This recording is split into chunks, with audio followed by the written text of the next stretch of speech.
Linu Economics Net YouTube channel. My name is Linu Alex, Economics teacher.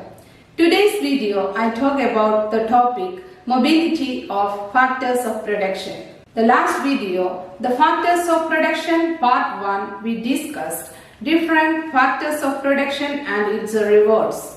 Its link is in description box. Today we are going to discuss the mobility of these factors of production: land, labor, capital and enterprise. What is the meaning of the word mobility? Mobility means the tendency to change, the ability to move or be moved freely and easily. Here, what is meant by the mobility of the factors of production? The factor mobility measures the extent to which the factor inputs such as land, labor, capital and enterprise easily switch between alternative uses. We know the meaning of mobility. Then what is meant by immobility? Immobility means inability to move or be moved. We can divide the concept mobility into two main kinds. They are geographical mobility and occupational mobility. Here, the first one, geographical mobility, means the ability to move from one place to another place or one location to another location. For example, this is a bicycle. Can we take this bicycle from one place to another place? Yes, we can ride the bicycle from one place to another place. Then what about a piece of land? Can you take an area of land from one place to another? No, we can't. The second type of mobility is occupational mobility. What is meant by occupational mobility? Occupational mobility means the ability to do different tasks or capable of changing uses. For example, can we use the area of land to build school or hospital? Yes, we can. A piece of land we can use for different purpose. It has alternative uses. So we can say that the land has occupationally mobile. Some factors of production have alternative uses. We are going to discuss the geographical mobility and occupational mobility of factors of production one by one. As we discussed in previous classes, the first factor of production is land. What is meant by land in economics? All natural resources together called land. Now, let's check the occupational mobility and geographical mobility of factor of production, land. First, let's check the land and its occupational mobility. Here in our example, an area of land we can use to construct a hospital, school, amusement park or stadium. It might be used for farmlands, railways, road, park or stadium. So land has alternative uses. The mobility or movement of factor of production land from one economic activity to another economic activity. Not only an area of land, almost all the natural resources have alternative uses. So we can say that factor of production land is occupationally mobile. Now we can discuss the second one, geographical mobility. Let's check the land is geographically mobile or not. Let's check one example. An area of land. This given piece of land is unable to move from one place to another place. So we can say that land in general geographically immobile.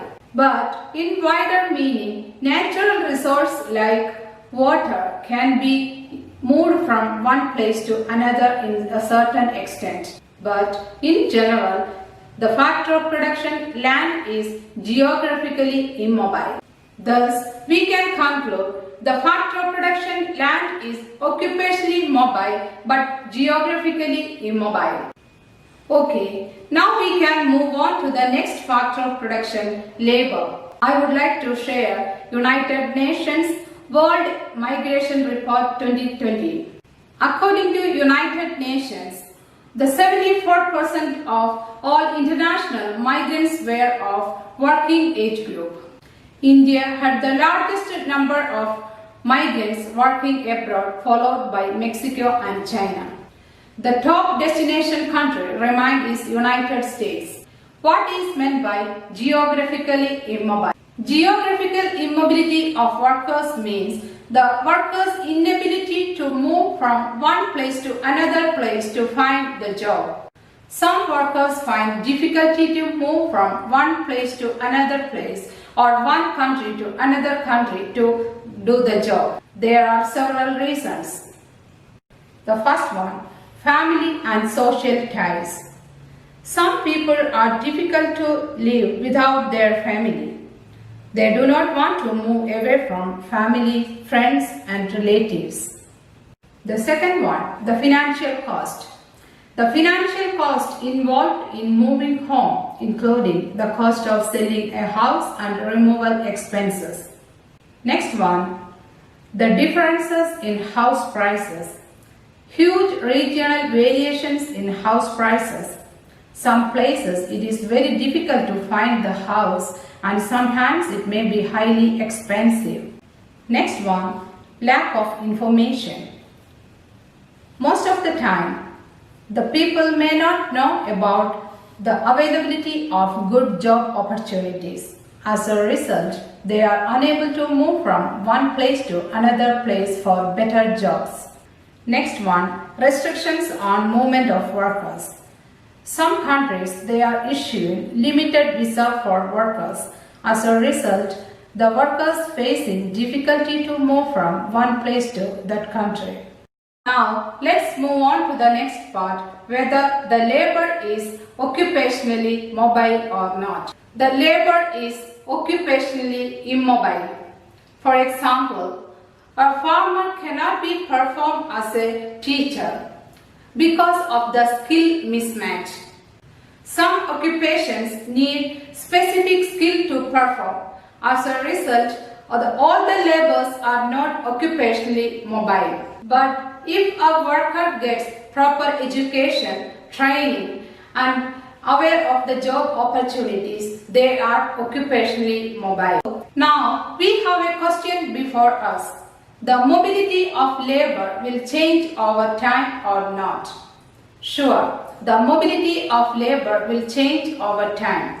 If we provide better education and training facilities and provide information about job opportunities available in different sectors, the laborers become occupationally mobile. Moreover, the laborers are highly educated and trained. They become highly skilled. As a result, their demand for these laborers would increase in the labor market. It increases the occupational mobility of the laborers. Now we can move on to the next factor of production, capital. We know that capital is the man-made factor of production like factories, tools, machineries, etc. The mobility of capital depends on the type of the capital and the purpose of its use. For example, a computer is being used in a school, could be used in a hospital. An X-ray machine being used in a hospital has no role in school. So, in order to determine the occupational mobility of capital depends on the type of capital good and what different purpose could it be used. Next one, geographical mobility of capital. We can know that some machineries are easily moved from one place to another place, like computers. But in some cases, it is very difficult to move some machinery from one place to another place because of the transportation cost. We are unable to say that capital in general is occupationally and geographically mobile or immobile. It depends on the types of capital goods and the purpose of its use. The next factor of production, enterprise. The mobility of enterprise depends on the mobility of entrepreneurs. As we know that an entrepreneur is a person who organizing all other factors of production, the risk bearing and decision making are their main functions. As a result, we can say that an entrepreneur has high skill. He can run a factory as well as any other institution. So, we can say that a successful entrepreneur is occupationally mobile. He can work either in one company or in another company. And he can work in different sectors in an economy. The next one, geographically mobile. Sure, an entrepreneur is geographically mobile. For example, an entrepreneur who runs business in India. If he is successful, he can run different business in different places without any difficulties. So we can conclude that the entrepreneur is occupationally and geographically mobile. Dear students, I hope you understand the topic mobility of factors of production. To understand today's video well, you have to watch the previous video, the part 1, factors of production. The next video is about the quantity and the quality of factors of production. Please subscribe my YouTube channel and click the bell icon so you will get the notification when I upload new videos. Thank you for watching Linu Economics Net YouTube channel.